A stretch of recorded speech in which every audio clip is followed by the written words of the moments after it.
Hi there, I bought myself a little table from a well-known supermarket last summer. Did the job fine. I left it out so it got a little bit tattered, so I've decided I'm going to spruce it up a bit, okay? So I brought it inside to dry, left it by the radiator for about a week or so, just turning it around. Not too close obviously so it didn't warp. So now what I'm going to do is take some coarse sandpaper and start sanding it down.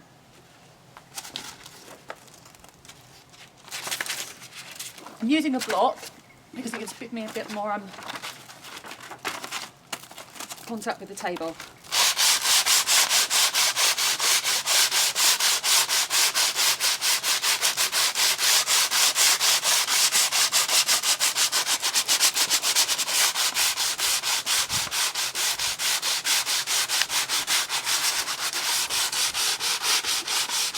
So you can already see that layer's starting to come off.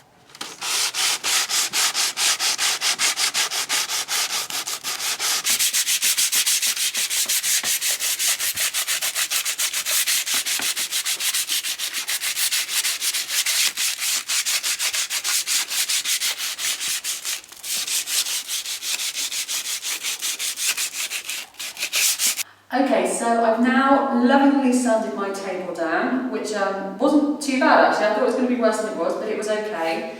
And I'm now going to start painting my table. So, as I said before, this was a little garden table I had outside, and most of the time when I'm sat outside, it will be a nice summer's day, and generally there will be a drink in my hand. So I decided from this that I was going to make myself a lovely drinks table for next summer. Because the best drink to have in a garden, obviously, is a gin and tonic. I'm going with a gin and tonic theme. So I've got a lime green, obviously for my wedge of lime. I've got china clay for my gin and my ice. I have got a lemon yellow, that's for my wedge of lime. And I've also got a nice ivory green, which I'm going to put on the bottom to sort of balance the table out. Okay, so as I said, I've sanded it down. I've given it a nice brush to try and get rid of any bits. And now I'm ready to paint. So I'm all ready to go. I've got my brush, I've got my first colour, which is china clay. I'm inside, obviously it's a bit warmer, and while things are drying it means we don't have to worry about rain and stuff. Okay, so as I've given it a good shake, there we go. It's not rocket science, it's just painting a table. And as you would any other paint, dab it on and stroke along. And you can see instantly how that wood's soaking in that colour, but still leaving it very vibrant.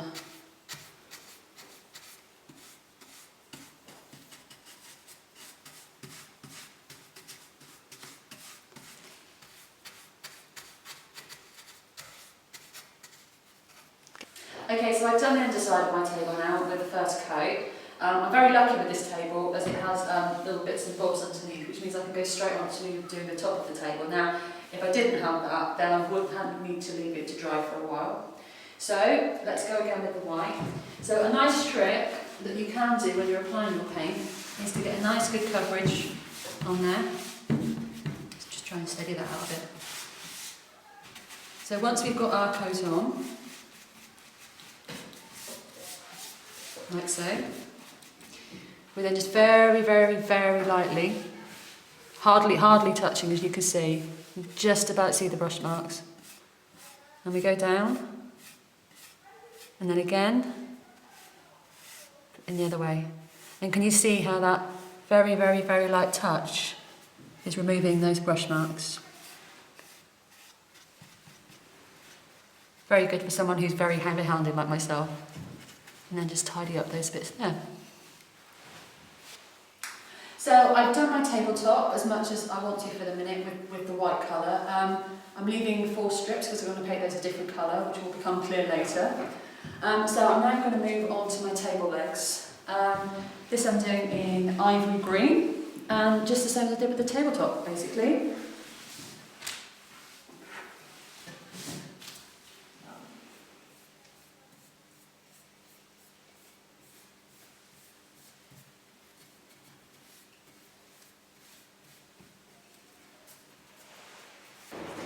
So I've just applied dark green to the top side of my leg, so I'm going to leave those to dry now.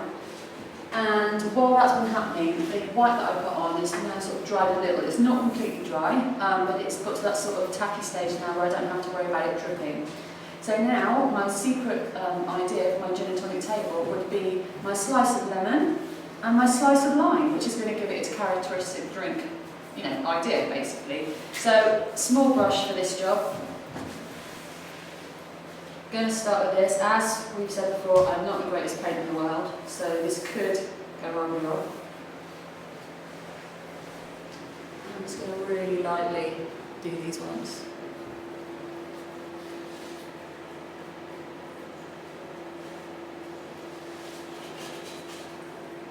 So, as I'm not the best painter in the world, and I'm trying to do these two colours, what I've done is I've just slotted a piece of sandpaper, obviously you can use anything, just so that I can get really right down in the sides there and get that colour all over the wood. And then, as again, to tidy it up, we do our feathering.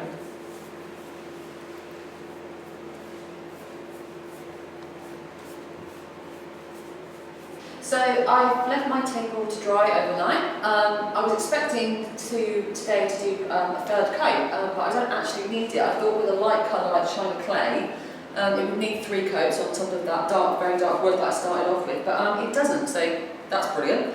The only little bits that I seem to have missed are just down here. So what I've done is got a really cheapy little makeup brush, and I'm just getting the tiniest little bit of royal and just dabbing it in, because obviously it looks good, but I don't want to mess with it too much and overwork it and end up ruining any other effects.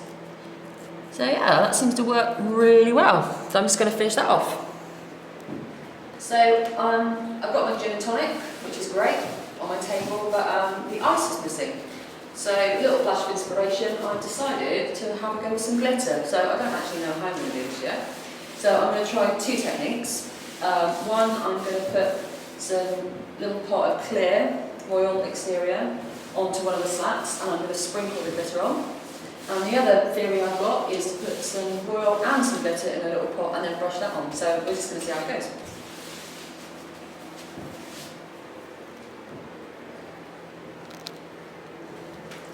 Okay.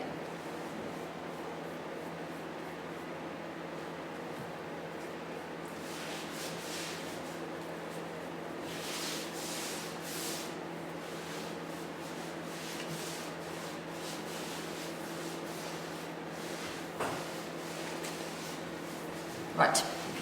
Oh, brush there. Okay.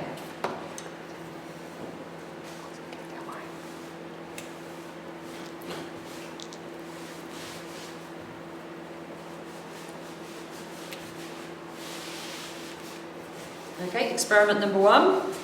Here goes. Yay, that works.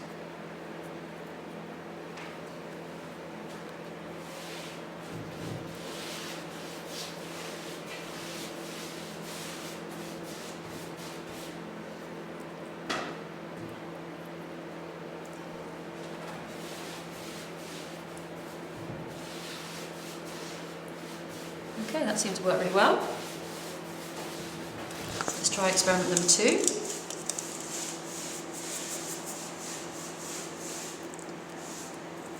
Oh, that might have been a bit too much.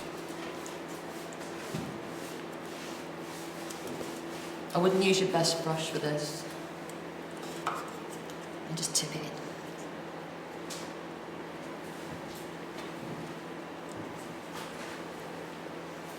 Okay.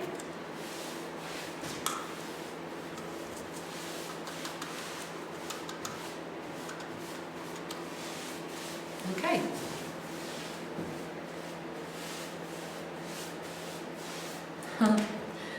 Both working really great.